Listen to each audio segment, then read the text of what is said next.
Mark, a few blogs ago, Yes. we did you did a mini series on the seeds of decline that can be found in moves of God. That's right. Beginning of revivals, moves of spirit, movements, birth of movements, especially relevant to this because they often become organisations. And you can often spot the seeds of decline right in the very foundations of these movements and these moves of God. And predominantly avoidable, but they often lead to the downfall in the end. And you had a few more observations you wanted to make on it. Yeah, I think I'm about halfway through them, and so I'm ready to do some more. And the one that I wanted to look at today is just the unwillingness to accept correction, even from friends. And it's an understandable unwillingness. None of us likes to be corrected.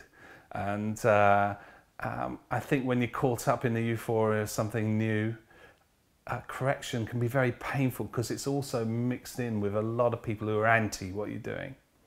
So there's already a pain base beginning to build up. So it's you're not very receptive to any kind of correction. Plus, I think as Christians, we feel like we have to correct people by almost, sitting them down and saying, look, I'm saying this in love, but that kind of correction.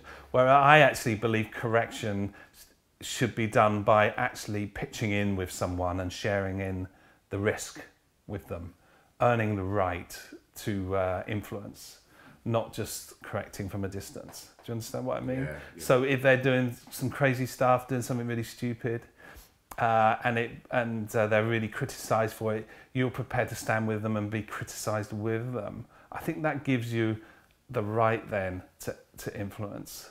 And I think I've talked about it in other ways. But something that I've noticed happens, and I've noticed that this happened in the birth of a new church as well, which happened to collapse, was that, and I'll read this out because I wrote this down, it says that basically people will set up a prophetic, preemptive defence. I'll say that again.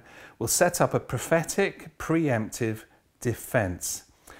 And it will go like this. Someone will either prophesy over you, or you'll come up with a prophecy that God has said, that you will have detractors. Do not listen to them. Even your friends will disagree with you. They are Job's friends. Pay no heed. And so on and so on. The Lord has spoken. And what it does, it sets up this defense thing that means that there is no option of ever helping someone like that, because they will just see you as being religious.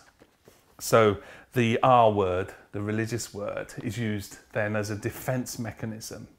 And so basically, whatever you have to bring to that situation, you're labelled religious. So therefore you should just shut up. It's a way of shutting you up. And it's a defense mechanism. You're just old hat. You're part of the old thing. You're part of the old wineskin. All of that kind of stuff that somehow just delegitimizes anything. It just writes off your whole history. You've got nothing to offer and it's really a defense against pain. Once again, because that's pain. It's just always there. It comes, goes, and it's a really hard thing. And another thing I noticed is people can become quite religious about being unreligious. I need you to unpack that. Oh yeah, here's a classic, right? We had some people, the new church, we're going back now, they're like old church now, aren't they? But the new church guys, they fought tooth and nail to get rid of religion in church. And one of the things they often did was drop having grace, saying grace, when you had lunch. And I totally get it. It just become a religious thing that people did. They didn't mean it and so on. We had some new church people come for lunch in our house, and I said grace, and they were like shocked. And they were like, oh, we don't do that anymore. It's just, that's religion.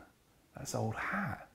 And I said, yeah, it is if you do it out of thing, but I'm actually grateful for my food and want to tell God about that. And I want my kids to be grateful for their food, not just to think it's just a right. So we say grace together, not out of a religious thing. It's because we corporately, as a family, we love food. And we're really grateful for it, that we've got it. And we just want to express that to God. What's wrong with that? And, well, it's very religious, you know. Another one would be they thought tooth and nail for it to be okay for Christians to drink, you know, wine and so on, and with food. And, of course, we partly work with people who are struggling with addictions.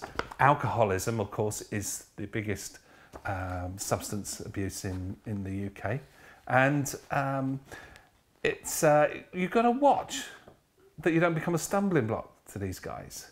So and once again, we found that people from the New Church background were appalled by this because they fought so hard for this freedom.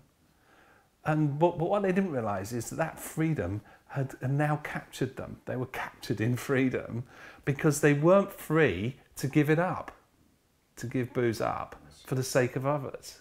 And this is something you notice, is that some of the fresh stuff that people are bringing to the kingdom of God in a move of God or foundation of a movement and so on, it's just wonderful. It's hard fought. They bear a lot of criticism for it. And before they know it, they're holding on to it as almost a religious right, you know, and no one's going to challenge this. When actually, you know, freedom was never meant to be another trap. And so these are some of the things I've noticed, and it would just be great if we were all perfect and never had any of these problems. But that's certainly one to watch out for, is this protective mechanism and little prophecies and little words and so on that's basically just protecting a pain base. You can't accept criticism from just anyone, but you should be encouraging and seeking out relationships with people who will bear the shame with you, but they'll also help you keep you on the right path.